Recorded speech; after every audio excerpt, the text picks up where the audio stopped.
این برنامه رو از فید با تبریک مجدد عید 95 با چی شروع شد؟ دست خامنه ای کاملا رو شد. کجا؟ لابلای حرفای نوروزش که کلا آویزون بود پوزش. چی گفت؟ عرض میکنم الان با خنده یه گزارش بشنوید از همکار بنده. تو حرفای عید خامنه ای میشه فلک زدگی رو چندین قسمت کرد. قسمت اول نامگذاری سال، بازم همون چرت و پرتای پوشال، سوزنش گیر کرده حاجی رمال روی اقتصاد مقاومتی. یه حرف بی ربطیه، میشه یه جورایی بکوبتش روی سر باند شیخ فرید.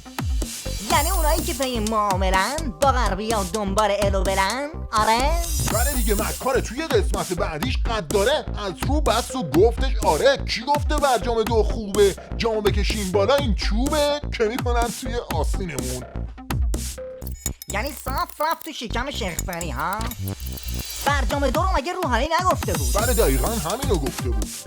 بزنیه، یعنی مثل رینگ بوکس تایلندی، باید نگاه کنی بهشون بخندی. یه نکته دیگه هم بگم اگه وقت هست، مهم و خاصه. بله فقط خیلی کوتاه و خلاصه. ببینید یه جورایی نیم بند عظمای بیچاره گفت که به هر حال چاره‌ای نداره، زهرا تو راهه، بخوره کله پاس، نخوره باز زنگ نظام تو حواس. امیرعلی خبردار، خبرگزاری خبراب.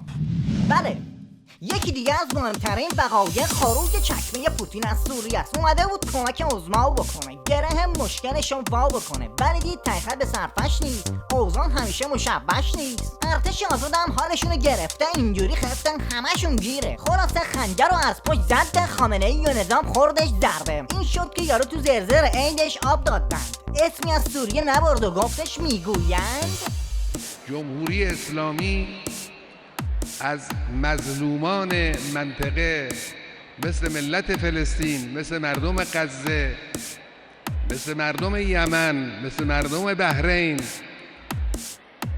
پشتیبانی و حمایت سیاسی نکند. سوریه رو نگفت مبادا. آره همونه، عمدی بود دادا، برجام دو واسش مبارک بادا.